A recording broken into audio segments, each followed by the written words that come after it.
Allez, salut les amis, j'espère que vous allez bien. On a une escalade militaire au Moyen-Orient entre Israël et Iran, et forcément, comme bien souvent, on a le marché qui corrige un petit peu, avec ce matin un Bitcoin à 104 800 $, Ethereum 2530 $. Et donc pour ce matin, on va faire un point sur le marché, on va voir s'il y a des niveaux décisifs qui ont été retestés, et puis bien sûr, on fera un point sur les altcoins pour voir ce que ça donne côté dynamique des altcoins. Allez, comme d'habitude, merci à tous ceux qui vont prendre le temps dès maintenant de commenter, de liker et de s'abonner à la chaîne. Et pour ceux qui veulent vraiment réussir ce bull run en 2025, eh bien vous avez juste à cliquer sur le lien Linktree en description et à venir rejoindre les différents groupes qui vont vous aider à bien booster vos gains cette année.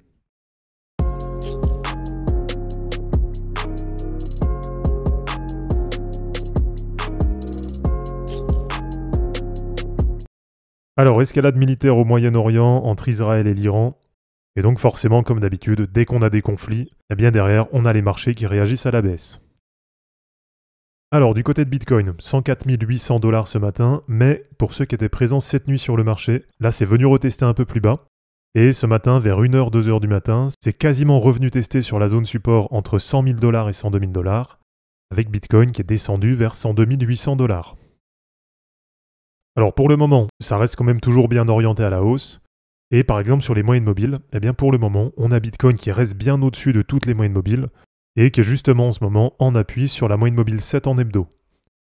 Donc là, si je viens à passer en daily, on voit que comme la semaine dernière, donc comme le jeudi 5 juin, on a de nouveau Bitcoin qui vient tester la moyenne mobile 50 en daily.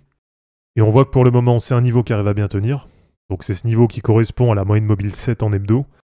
Donc voilà, ça veut dire que même si là, on est sur 3 jours de correction consécutive, mais pour le moment, ça reste bien au-dessus de tous les gros niveaux. Et sur Ishimoku, sur de l'hebdo, là, ça reste bien au-dessus de toutes les courbes. En même temps, ça reste aussi bien orienté à la hausse. Et donc là, pour le moment, ça reste qu'une petite correction, et on n'a aucun gros niveau qui a été cassé à la baisse. Alors cette nuit, justement, je me réveillais par hasard vers 2h, 2h30, et comme à chaque fois, j'en profite pour regarder un petit peu ce que ça donne sur le marché. Et donc justement, je me suis réveillé au bon moment, et j'en ai profité pour prendre 4 positions longues sur le challenge 500K. Donc d'ailleurs, pour ceux qui veulent rejoindre le challenge, vraiment n'hésitez pas à le faire, c'est 100% gratuit. Et pour rejoindre, c'est tout simple, vous cliquez sur le lien Linktree, et là après vous cliquez sur le premier lien, participe au challenge 500K. Et je vous rappelle que l'objectif, c'est d'atteindre 500 000 $ de profit en trading, et que tous les profits du challenge, ils sont automatiquement partagés entre tous ceux d'entre vous qui décident de participer. Et alors donc cette nuit, comme je vous disais, j'en ai profité pour ouvrir 4 positions, avec déjà un long x3 sur Bitcoin, qui a vraiment été pris au bon moment, à 103 500 $, et là qui est pour l'instant à plus 3,7%. J'ai pris aussi un long x5 sur Solana à 143,6 $.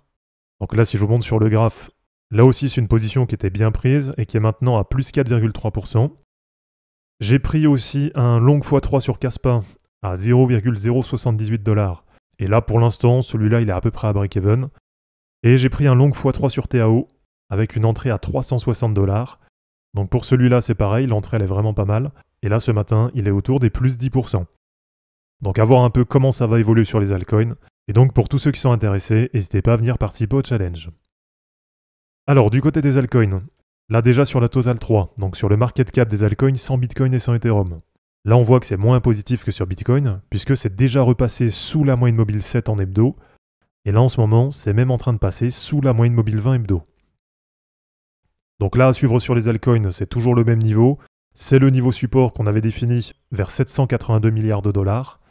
Et là, on voit qu'il va correspondre à la moyenne mobile 50 hebdo. Donc ça va vraiment être un niveau important à suivre sur les alts. Et du côté des Others, donc là, de toutes les altcoins hors du top 10, forcément, on l'a vu sur les dernières semaines, là, c'est plus compliqué. Et pour l'instant, ça reste toujours coincé sous la moyenne mobile 50 en hebdo.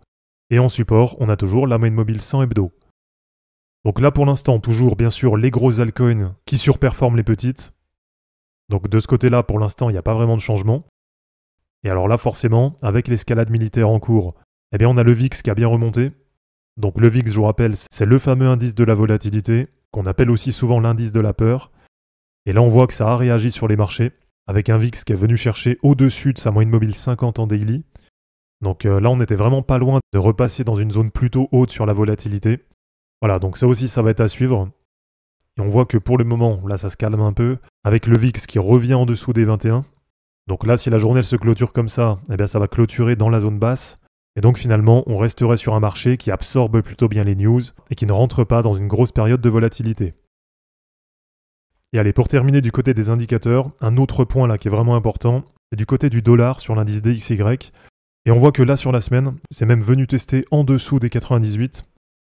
Donc là pour l'instant, en tout cas de mon avis, ça reste vraiment positif. Et pour le moment, ça se passe toujours comme on l'attendait, avec le dollar qui continue à corriger. Et je vous rappelle que l'objectif que j'ai défini sur le cycle, c'est d'aller chercher entre 95 et 90. Et normalement, toute cette période de correction, elle doit être bénéfique pour les marchés. Et allez, pour terminer, je vous montre 2-3 charts d'altcoins qui sont intéressantes. Et puis dans la journée, pour les membres YouTube, je vais vous refaire une vidéo avec pas mal d'altcoins que je trouve intéressantes là pendant la baisse. Donc d'ailleurs, si ce n'est pas encore fait de votre côté, n'hésitez pas à cliquer sur le bouton rejoindre sous la vidéo. Et comme ça va vous permettre de devenir membre de la chaîne et ça va vous donner accès à plein de contenus avec le suivi détaillé de mon wallet, des vidéos exclusives, le partage de ma stratégie, l'analyse de vos wallets, les réponses à vos questions, etc., etc. Alors dans les cryptos qui sont intéressantes, là par exemple, je vous ai identifié BGB, avec BGB qui est sur le point de revalider un croisement aussi entre la moyenne mobile 7 hebdo et la moyenne mobile 20 hebdo. Donc là, c'est de nouveau pas loin de se retrouver dans la meilleure configuration possible. Et si on prend sur du daily, là c'est revenu vraiment sur le bas du nuage. Et là on voit qu'il y a un retracement qui a été quand même assez intéressant. Donc éventuellement BGB vers 4,50$. Là pour moi c'est une position qui est vraiment intéressante. Et sinon par exemple vous avez aussi FetchAI là qui est vraiment pas mal. Donc on voit que là sur les dernières semaines, plusieurs fois ça a testé la résistance à 0,87$.